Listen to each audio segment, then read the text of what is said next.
এই 57 জন অফিসার দিয়ে আমার পুরো সেনাবাহিনীকে হত্যা করা হয়েছে এবং এস্টাবলিশ করতে চাওয়া হয়েছে বাংলাদেশ আর ভারত এক, অতএব বর্ডার গার্ড দরকার নাই। মুজিববাদী যখন এদেশের স্বাধীনতা সংগ্রাম শুরু হয়নি তখন হত্যা করলে তাহলে সে তো জঙ্গি না। বাংলাদেশের ইতিহাস না 47 থেকে এ পর্যন্ত যদি কোন দল রাজনৈতিক সাংস্কৃতিক ভাবে জঙ্গি হয়ে থাকে সে দলের নাম বাংলাদেশ আওয়ামী লীগ। কেন বললাম? 57 সালে পার্লামেন্টে চেয়ার ছুঁড়ে দিয়ে শাহেদ আলী ডিপুটি স্পিকারকে হত্যা করলো শেখ মুজিব। সেদিন যদি শেখ মুজিবের ফাঁসি দেওয়া হতো তাহলে আজকে এই নির্মম পরিণতি জাতির হতো না।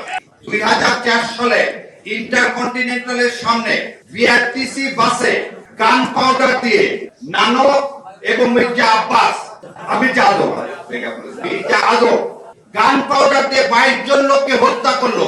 সেদিন যদি আওয়ামী লীগকে বিচার করে এই জঙ্গি সংগঠন হিসাবে এদের বিচার করা হতো তাহলে আমার সন্তানেরা এই যে যাদের বাবারা এখানে এসে যে অধরে পানি ফেলাচ্ছে এটা হতো না।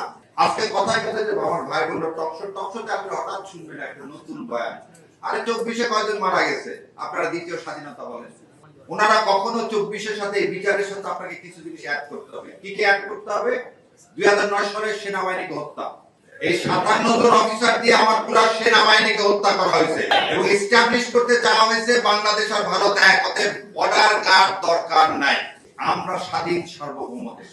ভারত কুশিন করে, ভারতের কাছে আমার অনুরোধ, নতুন ত্রিবেদী সাহেব আসছে তার কাছে অনুরোধ, আইন টাইন কিছু লাগবে না, কুশিন তো করতেছেন রাত্রেবেলা। দয়া করে আওয়ামী লীগের লিডার শেখ হাসিনা আর আমার হাদির আসামি দিকে দয়া করে কুশিন করেন। কোথায় করবেন? আমরা দেশ সাদরে ফুলের মালা নিয়ে দাঁড়ায় চান কুশিন করতে, তাহলে এদেরকে কুশিন করেন, ছোট ছোট মা বাচ্চাদেরকে করেন না। আসলে বিচার কাজ করবেন। মোদি আসলে দেশে একটা দেশের প্রাইম মিনিস্টার আসছে, মানুষ তাকে বিচার করছে। আপনি পাখির মতো সেদিন 2023 সালে ব্রাহ্মণবাড়িয়াতে 23 জন মানুষকে মেরে ফেলে দিলেন। 21 সালে পাখির মতো অন্য দেশের একজন প্রাইম মিনিস্টার আজকে যে কথা বলা হচ্ছে শাওন যে কথাগুলো বলছে শাওনকে আনা যাবে না, লা হাওলা ওয়ালা কুওয়াতা ইল্লা বিল্লাহ। এটা যদি গণতন্ত্র হয় তাহলে একটা দেশের প্রধানমন্ত্রী আসছে, আমার কয়েকটা ছেলে পেলে দাঁড়াইছে তার বিরোধিতা করতে, আপনি পাখির মতো গুলি করে মেরে ফেলে দিবেন? তাহলে এই সংগঠন জঙ্গি না? 71 সালের জানুয়ারি ফেব্রুয়ারি মাসে চট্টগ্রাম, ঈশ্বরদী, সিরাজগঞ্জ, সান্তাহার এই সমস্ত জায়গায় বিহারি মারছেন 1,20,000 1,20,000 বিহারিকে আপনি হত্যা করলেন। সেদিন স্বাধীনতা যুদ্ধ শুরু হয়েছে 25শে মার্চ। আপনি জানুয়ারি ফেব্রুয়ারি মাসে একটা স্বাধীন দেশে কি পাকিস্তান আর্মি হত্যা করছে বিহারিদেরকে?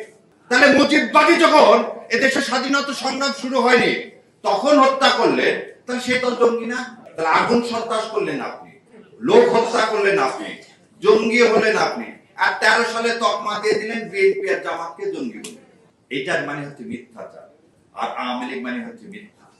আওয়ামী লীগ মানে মিথ্যা।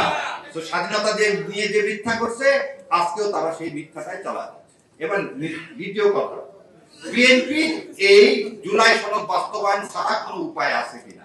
শুনেন, বিএনপি একটা কথা বলবে, বিএনপি করতে চাইলেও আওয়ামী লীগ হতে পারবে, বিএনপি চাইলেও আওয়ামী লীগ হতে পারে। তত্ত্বাবধায়ক সরকারের দাবি আমরা করছিলাম, এক রাতের মধ্যে মেনে নিতে বাধ্য হয়নি। আমার বিশ্বাস বিএনপি মেনে নেবে। আমি আবার বলে দিচ্ছি, কারণ তার মেনে নেওয়া ছাড়া কোনো উপায় নাই। তার একটা উদাহরণ দিই, নোয়াখালীতে ছাত্র দলের ছেলেমেয়েরা যখন মার খাচ্ছিল, শিবির যে এসে দাঁড়ালো আর মার খাওয়া বন্ধ হয়ে গেল। তো বিএনপি জানে, আওয়ামী লীগ কিন্তু সবসময় বলতেছে যে বিএনপিকে সরাতে 1 মিনিট, জামাত যতক্ষণ আছে ততক্ষণ সরাতে পারছে।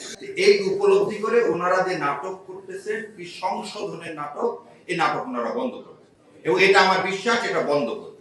কিন্তু বন্ধ করে তারা জুলাইয়ের মধ্যে আসবে না, কিন্তু সেটা কত দিনে, এই কত দিনের মধ্যে কি আমরা জুলাইকে হারা ফেলে দেব? আমার একান্ত অনুরোধ, মাননীয় বিরোধী দলীয় নেতারা আমার ভাই যেটা বললেন, চলেন গণ আদালত করি। ওনারা যদি গণ আদালত করে মিথ্যা যদি এদেশের মানুষের কাছে স্থাপন করতে পারে, রাজাকার বলে, আমরা এবার সত্যটাকে স্থাপন করি, আওয়ামী লীগের বিচার করি গণ আদালতের মাধ্যমে।